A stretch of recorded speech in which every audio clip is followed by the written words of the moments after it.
Hello guys, today I will teach you external ear. Let's begin to start here.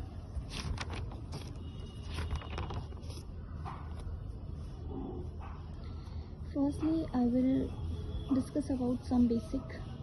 The ear is divided into three distinct parts: outer ear, middle ear and inner ear. Outer ear, here we said that about external ear, and middle ear, here we said about tympanic cavity, and inner ear is also called labyrinth. अब middle ear और inner ear are encased with the petrous part of the temporal bone. जो middle ear होता है और inner year होता है वो इंचेस्ड होता है, इसके अंदर इनकेस्ड होता है पेट्रस part of temporal bone. So outer ear collect करता है साउंड वेव को और मिडल ईयर के पास पहुंचा देता है. मिडल ईयर कहाँ पे ट्रांसमिट कर देता है? इनर ईयर के अंदर. ठीक है, इनर ईयर उनको साउंड वेव को कन्वर्ट कर देता है नर्व इम्पल्सिस के अंदर, जो ट्रांसमिट हो जाती हैं हियरिंग एरिया के पास. हियरिंग एरिया कहाँ पे होता है? ब्रेन के अंदर. हियरिंग एरिया को और क्या बोल सकते हैं? ऑडिटरी बोल सकते हैं. इनर ईयर उन साउंड वेव्स को नर्व इम्पल्सिस में कन्वर्ट कर देता है. जो नर्व इम्पल्सिस होती है वो ट्रांसमिटेड हो जाती हैं कि कहाँ पे? हियरिंग एरिया के पास, जो कहाँ पे सिचुएटेड होता है? हमारे ब्रेन के अंदर. आउटर ईयर जो होता है वो कंसिस्ट करता है एक तो auricle and external acoustic meatus, जिसको हम ऑडिटरी किनार भी बोलते हैं. ओके, तो एक्सटर्नल ईयर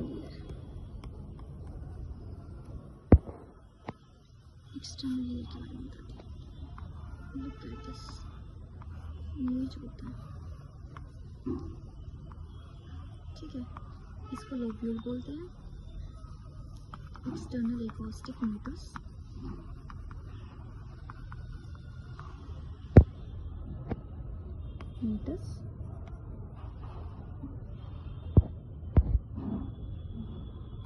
इसको ईयर ड्रम.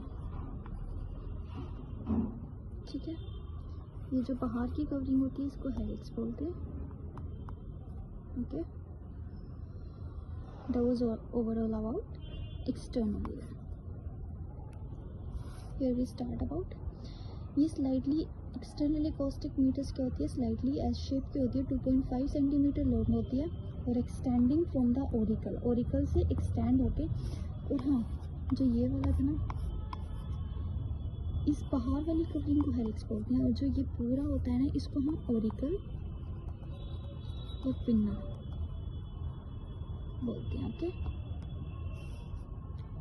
ये extending from the auricle to the tympanic membrane eardrum. ये जो होता है हमारा एस शेप ट्यूब 2.5 सेंटीमीटर की होती है, वो एक्सटेंड ओरिकल से स्टार्ट होके टिम्पैनिक मेम्ब्रेन पर ख़त्म होती है, जिसको हम ईयरड्रम बोलते हैं. और जो lateral third is embedded in cartilage, जो लेटरल थर्ड होती है वो इम्बेडेड होती है कार्टिलेज के अंदर. एंड रिमाइंडर जो बची हुई होती है वो कहाँ पे सिचुएट करती है? टेम्पोरल बोन के अंदर. इसके अंदर न्यूमेरियस सेरेमिनस ग्लैंड्स होती हैं और हेयर फॉलिकल्स होते हैं जो एसोसिएटेड होते हैं सबिशियस ग्लैंड से. Sebaceous gland in the skin of the lateral third. Okay, ceruminous gland जो होती है मॉडिफाइड स्वेट ग्लैंड होती है, जो सिक्रीट करती है ईयरवैक्स को. ईयरवैक्स जो होता है हमारा मेल होता है, कान के अंदर जो होता है. Sticky material containing protective substance. इसके अंदर स्टिकी मटेरियल्स होता है जो प्रोटेक्टिव सब्सटेंस का काम करते हैं, including bacterial enzymes, lysozymes like immunoglobins. तो फॉरेन मटेरियल से प्रोटेक्ट करती है, लाइक डस्ट आ जाए, कोई इंसेक्ट आ जाए, कोई माइक्रोब आ जाए, कोई इनसे prevent from reaching the tympanic membrane by the wax. यही बात बोली हुई है in the curvature of the meatus. Okay, so जो टिम्पैनिक मेम्ब्रेन के बारे में बताऊंगी अब मैं. Tympanic membrane is completely separate from external acoustic meatus. ये कम्प्लीटली सेपरेट होता है.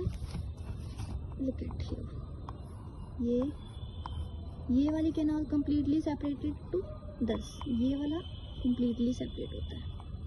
जो ये होता है eardrum, external acoustic meatus, this one is auricle and pinna. इसकी बाहर की कवरिंग को हेलिक्स बोलेंगे. ओके।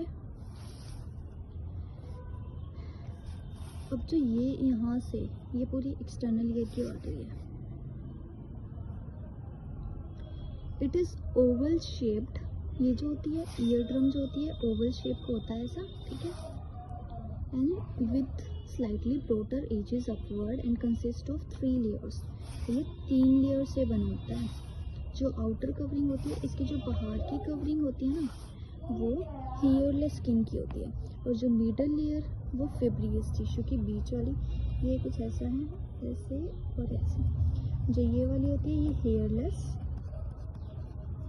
स्किन की होती है, मिडल वाली फिब्रियस की होती है, फिब्रियस। और जो inner lining of the mucous membrane, जो अंदर वाली होती है वो